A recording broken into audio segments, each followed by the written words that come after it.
కన్నడ తెలుగు రెండు రావాలి. రావాలి. ఈ రెండు భాషలు తెలిసి బృహత్ ప్రస్థానత్రయం చదివిన ఆచార్యులు ఒకరు ఉన్నారని తెలిసిన తర్వాత ఒక 3 years బ్యాక్ నన్ను ఫాలో అయ్యారు. ఫాలో అయ్యి పిలిపించిన తర్వాత మేము వచ్చి చూస్తే ఆశ్రమం మాత్రం శిథిలావస్థలో ఉండే. మొదట్లో ఎన్ని సంవత్సరాలు అయింది స్వామి ఇక్కడికి వచ్చి మీరు? 1.5 year. అంతకుముందు ఋషికేశ్లో ఉండేవాళ్ళు అక్కడ. తర్వాత మీకు ఎందుకు ఇట్లా సన్యసించాలని అనిపించింది? సత్యం జరుగుతూ ఉంటుంది. అల్టిమేట్ హ్యాపీనెస్ ఇప్పుడు దాన్ని వెతుకుంటూ తెలుసో తెలియక ఆ బ్రహ్మ స్తంభపూర్య పర్యంతై సర్వే ప్రాణిభి సుఖస్య ప్రవృత్తిరస్తి దుఃఖస్య నివృత్తిరస్తి స్వరసత ఏవా అంటే బ్రహ్మ నుంచి చీమ వరకు ప్రతి ఒక్కడు ఏదో ఎఫర్ట్ చేస్తున్నాడు. కానీ ఎఫర్ట్ వెనక ఒక ప్రయోజనం ఉంది, ఏంటంటే హ్యాపీనెస్. అది అల్టిమేట్ హ్యాపీనెస్. చిన్న కూడా నచ్చడం లేదు. ఎలాంటి హ్యాపీనెస్ కోసం ప్రయత్నాలు చేస్తున్నాం 24/7 365. అలాంటి హ్యాపీనెస్ వైపు మన ఓరియంటేషన్ ఉంది. కాకపోతే ఆ హ్యాపీనెస్ డెఫినేషన్ తెలియదు, దాన్ని పొందే విధానాలు తెలియదు. ఫెయిల్ అయిపోతున్నాం. బయట ప్రపంచంలో విషయాల ద్వారా పొందాలనే ప్రయత్నం ఉంటే కంప్లీట్ ఫెయిల్యూర్ అయిపోయింది. మనిషి ఎఫర్ట్ మాత్రం పనిచేయడం మాత్రం ఆపడం లేదు. కాకపోతే రాంగ్ ప్లేస్లో కాకపోతే మన శాస్త్రం చెప్తుంది యూ వాట్ ఆల్రెడీ కంప్లీట్. ఎదుర్కొన్నది మీ దగ్గర ఆల్రెడీ ఉంది. కళ్ళద్దాలు ఎలాగ మనం మన దగ్గర పెట్టుకొని లేనట్టుగా అటు ఇటు ఎదుర్కొంటాము, అలాగే ఆ వెతుక్కున్న పరమానంద స్థితి నీలోనే ఉంది. దాని మీద ఎక్స్ట్రా ఫిట్టింగ్ అటాచ్ చేసేసి ఈ శరీరాలతోటి సంబంధాలు పెట్టుకున్నాము, దాన్ని కట్ చేసుకున్నాం. ఇన్ ఎవ్రీ డే సుషుప్తి అవస్థ, డీప్ స్లీప్ ఈజ్ యువర్ గురు. అన్ని సంబంధాలు కట్ చేసుకొని శరీరాల ద్వారా కట్ చేసుకొని మనసు బుద్ధుల ద్వారా కూడా నీ సంబంధాలు ఎప్పుడైతే కట్ చేసుకుంటావో అప్పుడే నువ్వు హ్యాపీగా దుఃఖం ఒక అభావాన్ని ఆనందంగా పేరంతే. డీప్ స్లీప్లో మనకు దుఃఖం ఉంటుంది, శరీరంలో ఎవరు పోతున్న విషయం కూడా మనకు తెలియదు. ఈ కలియుగంలో నైతిక విలువలు నాశనం అవుతున్న పరిస్థితుల్లో ఒక గృహస్థు ఏ విధంగా ఉంటే, ఏ నియమాలు పాటిస్తే ఈ నైతిక విలువలు పెరుగుతాయి? ఫస్ట్ ఆఫ్ ఆల్ స్కూల్ సిలబస్లు చేంజ్ చేయాలి. ఫస్ట్ మనవి గురుకులాలు ఉండేవి. గురుకులాలు ఇలాంటి శాస్త్రం తెలిసిన జీవన్ముక్త పురుషులు వాళ్ళు నడిపేవాళ్ళు.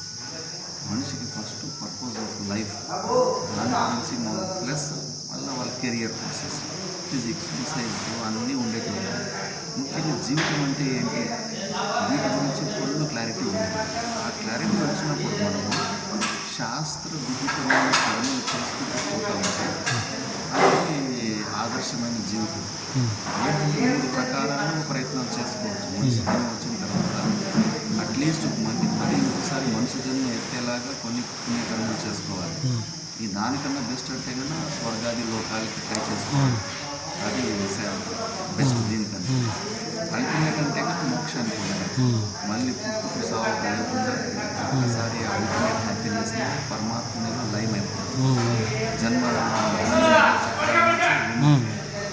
అది మెయిన్ పర్పస్ ఆఫ్ లైఫ్. దానికోసమే వచ్చింది. మిగతా భోగాల కోసం అయితే కానీ మిగతా శరీరాలు కూడా ఉన్నాయి. దానికోసం శాస్త్రాన్ని మన పిల్లల సిలబస్లో లేనందువల్ల మనం ఈ నైతిక విలువలు ఇవన్నీ పోగొట్టుకుంటున్నాం, తెలుస్తలేదు. నేను కూడా అప్పుడు మా తండ్రికి ఎదురు జవాబులు చెప్పేవాడిని, ఆర్గ్యూ చేసేవాడిని. శాస్త్రం తర్వాత అంత అగ్రెసివ్ ఎలా బిహేవ్ చేసేది భవ అని మనకి ఉపనిషత్తు అంటుంది, మాతృదేవభవ అంటుంది, ఆచార్య దేవభవ అంటుంది. ఇట్లా ఉన్నప్పుడు మనం వాళ్ళ మీద చెడు ఆలోచన కూడా పెట్టుకోవడానికి తప్పదు. ఇప్పుడు పిల్లలకు గురువుల మధ్య బాగా దూరం పెరిగింది. ఇదివరకు ఉన్న నైతిక విలువలు అసలు గురువులు అంటే లెక్కలేదు. ఇంకొకటి పిల్లలంటే వీళ్ళు కూడా ఏం చేస్తున్నారంటే ఆ గురుతత్వం అనేది లేకుండా పోయింది గురువుల్లో కూడా. తర్వాత ఈ తల్లిదండ్రుల పెంపకం అనేది విపరీతమైన మూర్ఖపు ప్రేమ. సిలబస్ చేంజ్ చేయకపోతే వాళ్ళు వెస్ట్రన్ వాళ్ళు ఏం ప్లాన్ చేసిందో ఎడ్యుకేషన్ సిస్టమ్ మీద పెద్ద లార్డ్ మెకాలే వచ్చింది. లెటర్స్ ఇప్పుడు కూడా ఉన్నాయి రాసింది. మనం ఆ దేశాన్ని ఏ దేశాన్నైనా ఆక్రమించాలంటే ఫస్ట్ వాళ్ళ ఎడ్యుకేషన్ సిస్టమ్ మీద దెబ్బ కొట్టాలి. అందుకే వాళ్ళు వాళ్ళ మీద విపరీతమైన ట్యాక్స్ వేసి అన్నీ అక్కడ బంద్ చేసేసారు. సిలబస్ అంతా వాళ్ళు అనుకున్నట్టు సిలబస్ అంతా పెట్టేశారు. మన సనాతన ధర్మం గురించి ఏమీ తెలియదు. అంటే మెయిన్ సనాతన ధర్మాన్ని విఘాతం కలిగించడం వల్లే ఈ నైతిక విలువలు తగ్గిపోయినాయి అంటారు. ఇప్పుడు మనం దీనికి చేయాల్సిన పాత్ర అంటే తల్లిదండ్రుల పాత్ర ఏమి? తల్లిదండ్రుల పాత్ర ముఖ్యంగా పిల్లలకు ఫస్ట్ వాళ్ళు నేర్చుకోవాలి. వాళ్ళకి ఇన్ఫర్మేషన్ లేకపోతే పిల్లలకు ఇవ్వలేదు. స్కూల్ ఇప్పుడు మీ పిల్లల్ని 8 hours 9 hours బయట ఎవరు టీచర్ అని చెప్పేసి అక్కడ వదిలేసి వస్తున్నారు. ఆ టీచరు తెలుసా జీవితం అంటే తెలుసా, ఇవన్నీ వాల్యూస్ తెలుసా? ఇప్పుడు భగవద్గీతలో అమానిత్వం అనందిత్వం అహింస శాంతి రాజ్యం అక్కడ 20 వాల్యూస్, దైవీ సంపత్తులని 26 వాల్యూస్. ఆ వాల్యూస్ అంతా చిన్నప్పటి నుంచి వాళ్ళకి నేర్పిస్తుంది. ఇది హీరోయిజం, హీరోకున్న లక్షణాలు ఇవి నీలో ఉంటే నువ్వు మంచివాడు అని చిన్నప్పటి నుంచి వాళ్ళకి ట్రైనింగ్ ఇస్తాయి. మళ్ళీ వాడు ఒక్కటి శాస్త్రం నిషిద్ధమైన కర్మ ఒకటి చేయడు. ముఖ్యంగా రిలేషన్స్ ఎంత వీక్ అయిపోయి మనకి చాలా బంధాలు అన్నీ ఆర్థిక సంబంధాలు అయిపోయినాయి. అన్ని రిలేషన్స్ వీక్ అయిపోయి ఎందుకంటే మనకు వాల్యూస్ మర్చిపోయింది. శాస్త్రం చదివితే అన్నదమ్ములు ఎట్లా ఉండాలి, రామ భరతుల్లాగా ఉండాలి. ఎన్నో ఇన్ఫర్మేషన్ అసలు డివైడ్ పాలసీ ఉండటం నేర్చుకుంటారు. మళ్ళీ ఒకరు అవలక్షణాలు అడ్జస్ట్ చేసుకొని క్రిమినాలజీ పెరిగింది బాగా. భార్యను పిల్లలు చంపడం, తల్లిదండ్రులు చంపడం, తల్లిదండ్రులు పిల్లలు చంపడం, తర్వాత విపరీతమైన అక్రమ సంబంధాలు. వీటికంతా కారణం ఏమంటారు? మన శాస్త్రం ఇన్ఫర్మేషన్ లేవడం వల్ల ఇప్పుడు సీసీ కెమెరా రాకముందు పోలీసు అటు తిరిగితే చాలు క్రాస్ చేసుకుని తప్పించుకొని పరిపోయేవాళ్ళు. ఇప్పుడు సీసీ కెమెరాలు వచ్చిన తర్వాత ట్రాఫిక్లో ఆ ట్రాఫిక్ పోలీస్ లేకపోయినా కూడా ఎవడో గీత దాటదు. ఎందుకంటే నేను తప్పు చేస్తే పైన చూసి నాకు పనిష్మెంట్ వస్తుందని బాగా తెలుసు.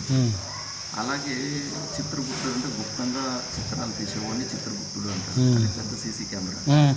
శాస్త్రం మీద శ్రద్ధ వచ్చి మనం తప్పించుకోలేము, చేసిన తప్పుకి మనమే అనుభవించాలి. రిపల్సివ్ ఫోర్స్ మళ్ళీ రిపీట్ అవుతుంది అని తెలిసినవాడు ఏ మూర్ఖుడు మళ్ళీ పాపకర్మలు చేయడు, తప్పుడు పనులు అస్సలు చేయడు. ఎందుకంటే దేర్ ఇస్ నో ఛాన్స్, మనం ఎస్కేప్ అవ్వడానికి ఛాన్సే ఉంటుంది. అలా శ్రద్ధ వచ్చినవాడు వాడు శాస్త్ర విహితమైన కర్మలు చేస్తాడు. అన్ని రిలేషన్స్ కూడా మెయింటైన్ చేసుకుంటాడు. నేను అందుకే ఈ అవగాహన సంకల్పం అలాగే ఉంది. 5th స్టాండర్డ్ నుంచి